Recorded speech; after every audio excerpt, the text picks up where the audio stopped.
Confiance et prévisibilité.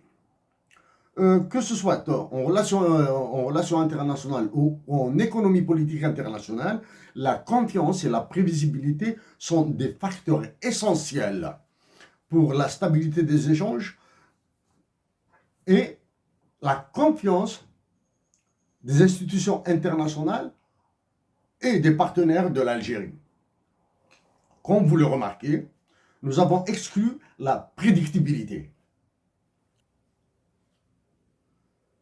Les négociations en cours avec les vendeurs de dettes pour l'Algérie sont très difficiles. Nous pensons qu'elles sont dans l'impasse à cause du taux d'intérêt, du risque Algérie et des coûts d'assurance qui sont très élevés. Même si les voies sont ouvertes par Sonatrach et Naturgy, une compagnie espagnole, auprès de BlackRock, qui est actionnaire dans Medgaz, ou bien l'ancien président du Conseil italien auprès de Goldman Sachs, et du roi de France et de ses colonies africaines, l'actuel président de la France, auprès de la banque Rothschild.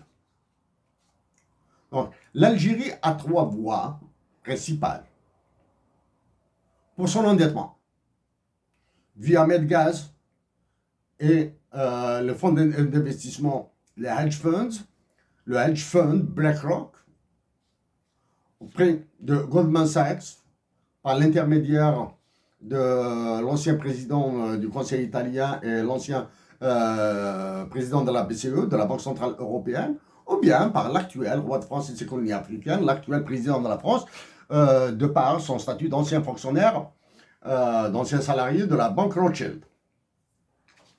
Madame Georgieva, Monsieur Malpass, des compatriotes algériens détenus politiques croupissent dans les plus abjectes conditions d'indignité humaine. Dans les bannis algériens, nos mots sont forts. Et ils doivent être plus forts encore. Certains d'entre eux y sont décédés des suites de leur privation des soins médicaux. Avec les conflits internationaux qui se multiplient et le blocage qu'elle endure, l'Organisation des Nations Unies est incapable d'agir et de faire intervenir ses organes subsidiaires comme le Commissariat aux droits de l'homme en Algérie et ailleurs dans le monde. Ce jour, nous répétons l'indispensable dotation de l'Algérie d'un hymne national bilingue en tamazight et arabe, afin de remettre la confiance et la prévisibilité opérationnelle en Algérie.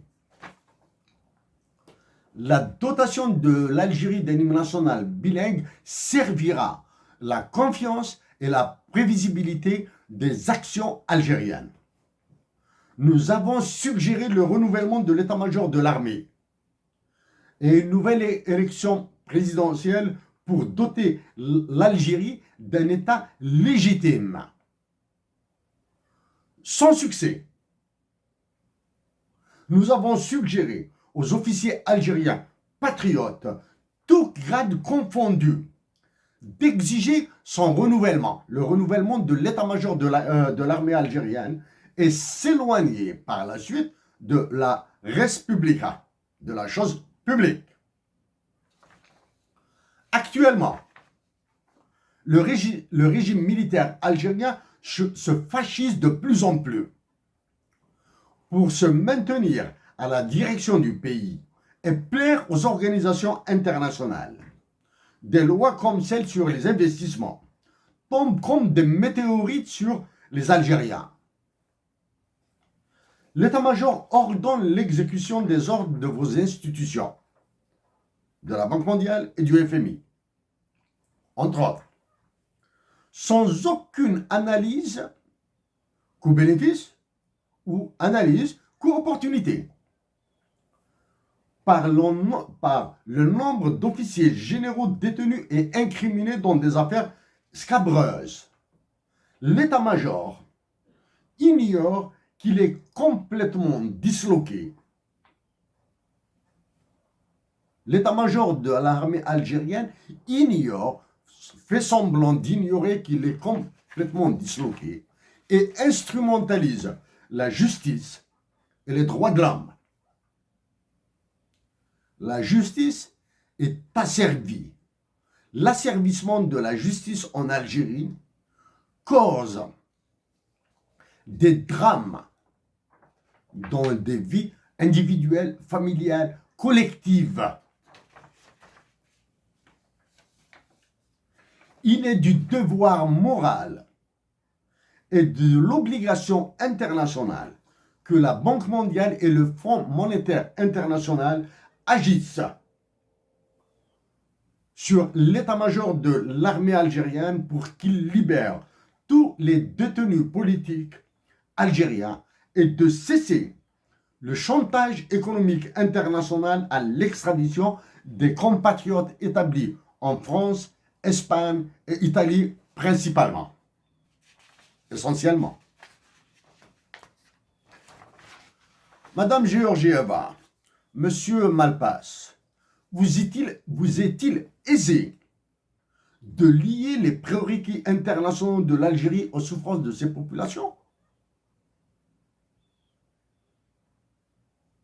Vous est-il humainement supportable de lier les conditions du maintien de l'Algérie dans la sphère internationale aux souffrances de ses populations?